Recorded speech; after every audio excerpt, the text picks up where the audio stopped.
अब हमने पढ़ना है हिस्ट्री का ही अपना चैप्टर, सेकंड चैप्टर, जो कि है भारत में राष्ट्रवाद। और ये आज हम इसके जो फोर्थ पार्ट है उसके बारे में पढ़ेंगे। इस भाग में हम पढ़ेंगे नमक आंदोलन के बारे में, गांधी इरविन समझौते के बारे में, और अलग अलग लोगों का मत क्या था इस सविनय अवज्ञा के बारे में। वो तो सबसे इसमें हुआ क्या कि वर्ष 1930 में जो अंग्रेज़ सरकार थी उस वक्त, उसने कानून बनाकर नमक पर कर लगा दिया था।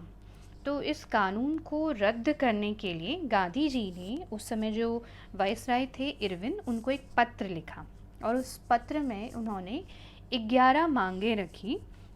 कुछ मांगे उनकी उद्योगपतियों को लेकर थी और कुछ मांगे जो थी वो किसानों को लेकर थी। इस पत्र में गांधी जी ने नमक पर जो कानून बनाया गया था, नमक पर जो कर लगाया गया था, उसको समाप्त करने की एक महत्वपूर्ण मांग रखी थी। ये मांग छोटी ज़रूर थी, पर ये बहुत ज़्यादा महत्वपूर्ण थी, क्योंकि नमक जो होता है वो भोजन का एक महत्वपूर्ण हिस्सा है।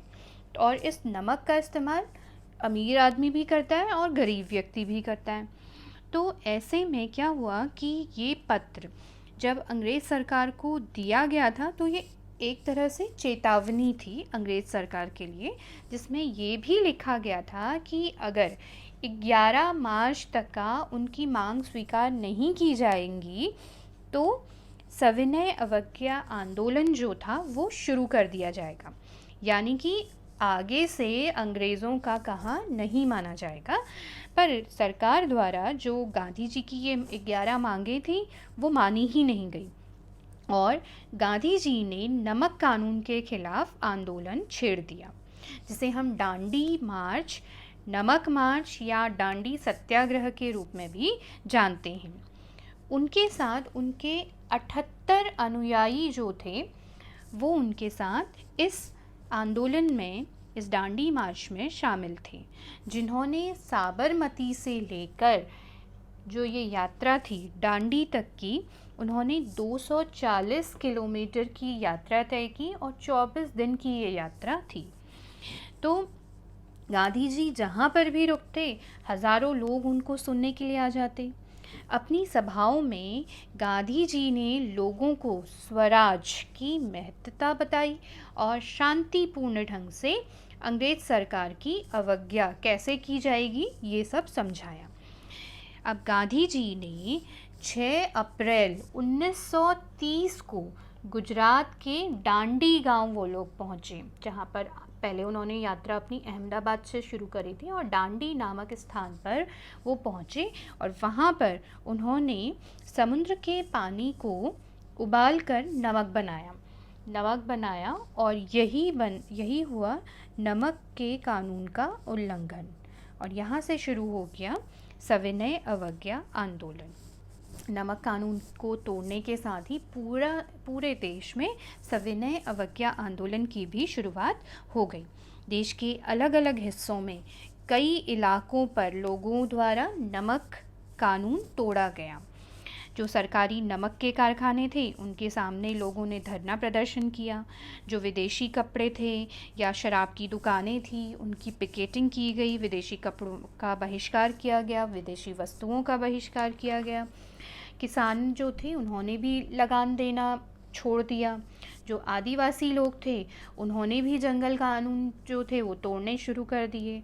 वे अब अपने जानवरों को आरक्षित वन क्षेत्र में लेकर जाने लगे थे। तो इस तरह से ये नमक यात्रा या फिर डांडी यात्रा संपन्न हुई। अब अंग्रेज़ी जो सरकार थी उन्होंने इस आंदोलन को कुचलने के लिए दमन की नीति अपनाई। कांग्रेस के जो कई नेता थे उन्हें गिरफ्तार कर लिया गया। आंदोलन के बढ़ने से अंग्रेज़ी सरकार जो थी उन्होंने कई नेता, जैसे कि जिनमें गांधी जी, अब्दुल गफ़ार खान, नेहरू, ये जो बड़े बड़े नेता थे उन लोगों को गिरफ्तार करना शुरू कर दिया। तो जिसके कारण कई जगह पर हिंसक झड़पें होने लगी लोगों के बीच में। लोग और भी ज़्यादा गुस्से से भर गए थे, क्योंकि उन्होंने ये देखा कि उनके जो नेता हैं, गांधी जी जैसे जो नेता हैं, उन लोगों को जेल में डाल दिया गया है। तो वो लोग और भी ज़्यादा गुस्से में भर गए। तो उन्होंने थाने, पुलिस जो चौकियां थी उन पर हमले करने शुरू कर दिए, नगर पालिका के जो भवन थे उन पर हमले करने शुरू कर दिए, अदालतों में हमले करने शुरू कर दिए, जो रेलवे स्टेशन थे उन पर भी लोगों ने पथराव आदि करना शुरू कर दिया। सरकार ने भी उल्टा जो सत्याग्रही थे उन पर हमला करना शुरू कर दिया। औरतें, बच्चे, उन्हें मारा जाने लगा और करीब 1 लाख लोग जो थे उन्हें गिरफ्तार कर लिया गया। और गांधी जी ने एक बार फिर से जो आंदोलन था उसे स्थगित कर दिया। ये जो आंदोलन था वो 1932 में 1932 में दोबारा शुरू किया गया, पर 1934 के आते आते ये जो आंदोलन था इसकी गति धीमी पड़ गई और इसके बाद हुआ आपका गांधी इरविन समझौता। जब आंदोलन हिंसक रूप लेने लगा तो गांधी जी ने आंदोलन जो था वो समाप्त कर दिया। उन्होंने 5 मार्च 1931 को वाइसराय इरविन के साथ एक समझौते पर साइन किया, हस्ताक्षर किया और इसको कहा जाता है गांधी इरविन पैक्ट या फिर गांधी इरविन समझौता। तो हुआ क्या कि इस समझौते के अनुसार जो गांधी जी थे उन्हें लंदन में होने वाला गोलमेज सम्मेलन था उसमें भाग लेना था। तो इस सम्मेलन में गांधी जी तैयार हो गए कि वो इस सम्मेलन में कांग्रेस पार्टी की ओर से उसका नेतृत्व करेंगे, शामिल होंगे। उसके बदले में जो ब्रिटिश सरकार थी उन्होंने जो राजनीतिक कैदी थे उन लोगों को रिहा करने का उन लोगों को आश्वासन दे दिया। तो गांधी जी 1931 में जो दूसरा गोलमेज सम्मेलन हुआ था उसमें भाग लेने के लिए वो लंदन चले गए, लेकिन जो ये वार्ता थी वो विफल हो गई और गांधी जी निराश होकर वापस लौट आए। तो उस समय कांग्रेस के जो अधिकांश नेता थे वो जेल में थे और कांग्रेस को सरकार द्वारा गैर कानूनी घोषित कर दिया। मीटिंग, धरना प्रदर्शन, बहिष्कार को रोकने के लिए भी जो सरकार थी उसने कड़े कदम उठाने शुरू कर दिए और गांधी जी ने दोबारा आंदोलन शुरू किया 1934 में। 1934 में शुरू तो मतलब 1931 में दोबारा शुरू कर गांधी जी ने आंदोलन दोबारा शुरू कर दिया सविनय अवज्ञा 1931 में ही, पर धीरे धीरे 1934 तक ये जो आंदोलन था इसकी गति धीमी होने लग गई। अब उन सामाजिक समूहों के विषय में बात करते हैं जो आंदोलन में शामिल थे। सबसे पहले संपन्न किसानों की बात करते हैं। तो ये जो संपन्न किसान थे ये गुजरात और उत्तर प्रदेश के गांव के संपन्न किसानों के बारे में यहाँ पे बात हो रही है। तो उन्होंने गुजरात और उत्तर प्रदेश के जो संपन्न किसान थे उन्होंने सविनय अवज्ञा आंदोलन में बढ़ चढ़कर भाग लिया था। ये किसान व्यावसायिक फसलों की खेती करते थे, मतलब फसल उगाते थे, वो फसल उगाते थे जिसका वो व्यवसाय भी करते थे और व्यापार में क्योंकि उस वक्त मंदी हो रही थी और जो फसल थी उसकी कीमतें भी गिर रही थी तो इन्हें बहुत ज़्यादा व्यापार में नुकसान उस वक्त हो रहा था। तो ऐसे में भी जो अंग्रेज़ सरकार थी उनका लगान कम करने के लिए वो तैयार थी ही नहीं और किसानों के लिए जो ये संपन्न किसान भी थे चाहे वो, लेकिन उनके लिए भी लगान चुकवाना जो था वो बहुत ज़्यादा मुश्किल हो गया। इससे किसानों में बहुत ज़्यादा असंतोष फैल गया। इन लोगों ने सविनय अवज्ञा जो आंदोलन था उसमें बहुत सक्रियता से भाग लिया और लगान देने से भी साफ मना कर दिया। उनके लिए स्वराज की लड़ाई जो थी उसका मतलब था कि लगान नहीं दिया जाएगा, लगान के खिलाफ थी। जब 1931 में लगान बिना घटे ही आंदोलन वापस ले लिया गया तो इन लोगों को बहुत निराशा हुई और जब 1932 में आंदोलन दोबारा शुरू हुआ तो इन लोगों ने उसमें भाग ही नहीं लिया, उसमें हिस्सा ही नहीं लिया। अब बात करते हैं गरीब किसानों की। जो गरीब किसान थे वो बड़े ज़मींदार जो हुआ करते थे उनसे पट्टे पर, मतलब यानी कि किराए पर वो लोग ज़मीन लेते थे और उस ज़मीन पर खेती करते थे और उस ज़मीन का वो लोग किराया देते थे। लेकिन उस वक्त क्या हुआ कि आर्थिक महामंदी फैल चुकी थी तो उन लोगों का किराया देना बहुत ज़्यादा कठिन हो गया था। तो उन्होंने कुछ मांगें रखी। उनकी मांग थी कि उनका जो किराया है वो माफ़ कर दिया जाए, पर कांग्रेस ने उनकी ये जो मांग थी उसका समर्थन ही नहीं किया क्योंकि उन्हें डर था कि अगर वो जो किसान हैं उनके लिए बोलेंगे, गरीब किसानों के बीच वो लोग अगर पढ़ेंगे, उनके बारे में बोलेंगे अमीर किसानों से, संपन्न किसानों से या ज़मींदारों से, तो उनके संबंध खराब हो जाएंगे। तो इसलिए जो कांग्रेस और गरीब किसान थे, उनके बीच के जो संबंध थे वो कभी भी अच्छे नहीं बन पाए। अब आगे बात करते हैं व्यावसायिक वर्ग की।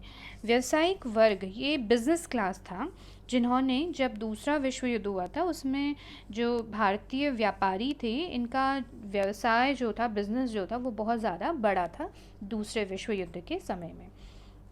ये जो वर्ग था, व्यवसायी वर्ग, ये अपने व्यवसाय को, अपने बिजनेस को बहुत बढ़ाना चाहते थे।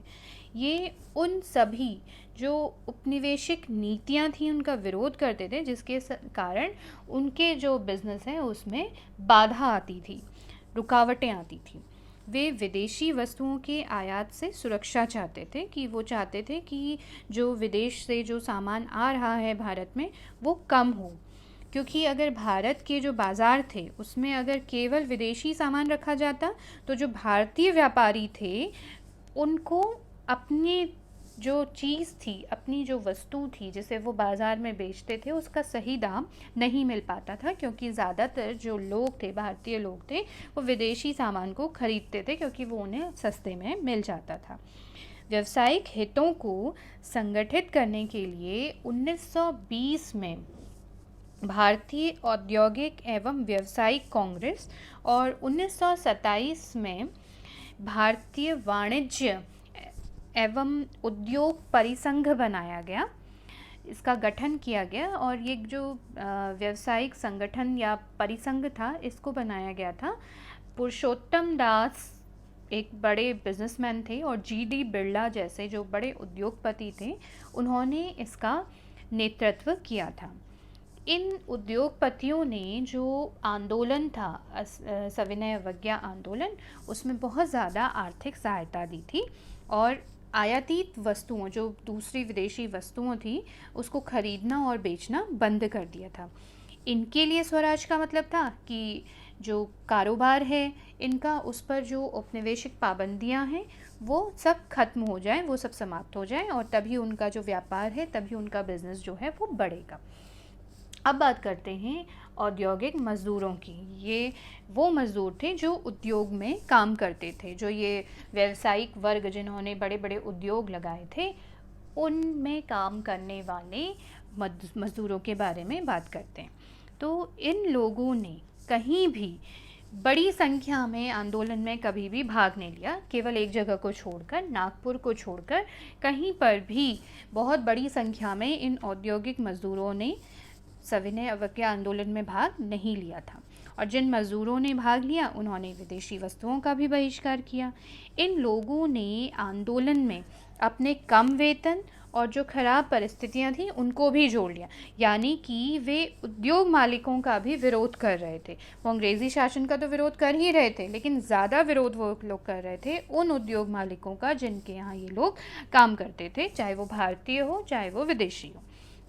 तो 1930 में रेलवे कामगारों और 1932 में जो गोदी कामगार थे उन्होंने हड़तालें करी। गोदी कामगार, गोदी वो जगह होती है जो समुद्र के किनारे पर स्थित वो स्थान होता है जहां मालवाहक जहाज पर माल उतारने और चढ़ाने का काम किया जाता है, वो होती है गोदी।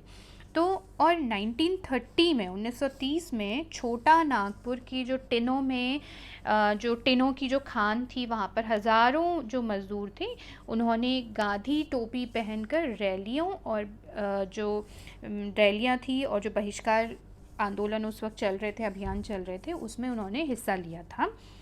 कांग्रेस मज़दूरों की मांगों को कभी भी आंदोलन का हिस्सा नहीं बनाना चाहती थी, क्योंकि वो उन बड़े जो व्यवसायी वर्ग थे, उद्योगपति थे, उनको नाराज़ नहीं करना चाहती थी।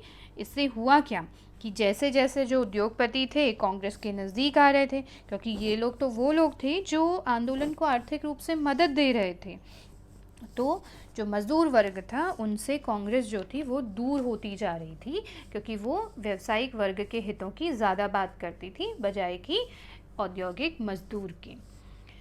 अब लास्ट में हम महिलाओं की भूमिका के बारे में बात करते हैं, जिन्होंने सविनय अवज्ञा आंदोलन में भाग लिया था। जो महिलाएं थी उस वक्त बहुत बड़ी संख्या में इन लोगों ने आंदोलन में भाग लिया था, यानी कि बढ़ चढ़कर इन्होंने हिस्सा लिया था। अधिकतर ये जो महिलाएं हुआ करती थी या तो वो शहरों से होती थी या फिर ग्रामीण इलाकों के संपन्न परिवारों से ये महिलाएं होती थी। आंदोलन के दौरान जो बहुत भारी संख्या में जो महिलाएं थी वो गांधी जी के विचारों को सुनने के लिए घरों से बाहर आती थी। महिलाओं ने जुलूसों में भी भाग लिया, नमक कानून जो था उसे भी तोड़ा, विदेशी कपड़ों का बहिष्कार किया और शराब की जो दुकानें थी उनकी पिकेटिंग भी करी। पुलिस द्वारा काफ़ी समय तक का महिलाओं को जेल में भी डाला गया और ये जो महिलाएं थी वो गांधी जी से इतनी ज़्यादा प्रभावित थी कि जो राष्ट्र सेवा है ये महिलाएं उसी को अपना परम धर्म मानती।